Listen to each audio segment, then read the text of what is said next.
Hey, also, one of the things that comes up a lot, especially first-time home buyers, is I ask this question. I call it a hopes and dreams call, but I ask the question, what are you budgeting on a monthly basis for a mortgage payment? And obviously we want the lowest possible payment that we can get, but often the answer is, I don't know. So I thought we'd talk about budgeting a little bit. Not something that's extremely fun, but I think something that's super important. So there's 5 things that I think you need to know when we're talking about budgeting. Here it is. Number 1, real simply, we got to start with goals. What is the actual goal we want to do? What debt do we want to pay off? What do we want to acquire? So I want to buy a home. That home itself is going to be X. To do that, I need to pay down this amount of debt. Number two is you got to know your income. And I know that may sound interesting, but your income's variable.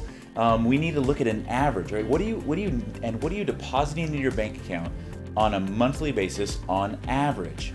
Right? So when you're budgeting, don't look at your gross income, look at your net income, because that's a spendable income that you have to be able to pay off debt, save money to go buy real estate.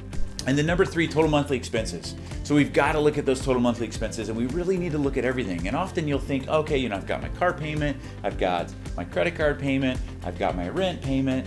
What I really think, though, is a lot of people forget about just how easy it is to take that little plastic credit card and spend off of it. So I think it's really important that you actually grab your bank statements over the last 2 months and your credit card statements over the last 2 months and literally go through each item line by line and take a look at what your recurring expenses. See how much you're actually spending on Target. I know Target, you go in there, man, it's a $100 store. You can't get out of Target without spending $100. It's the same thing with Starbucks, right? So these things are awesome. They add up over time, and they're one of those things you just don't think about. So you got to know your expenses.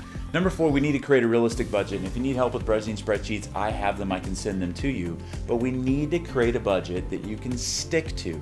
Not something that's painful, but definitely something that makes you think about where you're spending your money. You've got to come up with a monthly budget. And within that budget, we have to have allocation towards debt payoff first, and then allocation towards saving money as well. And then here's the thing. This is the one that's probably the toughest, honestly, for my wife and I, and that's revisiting it on a regular basis. You've got to be looking at your budget at least once a month. You have to be looking at your expenditures at least once a month to make sure that you're on pace. A really cool program is actually Mint, M-I-N-T, Mint. I think it's through Intuit, but a great program for actually, it will link in with all your bank accounts and then bucketize everything. So it puts everything in buckets, and then you can actually set goals in those buckets. Like, hey, on entertainment, I don't want to spend more than $200 a month. And it'll actually notify you if you're getting closer over those targets. So I think Mint is a really cool, and a lot of the banks that you have, a bank with Wells Fargo actually has a whole software program built within it that I can actually go through and kind of work on my budgeting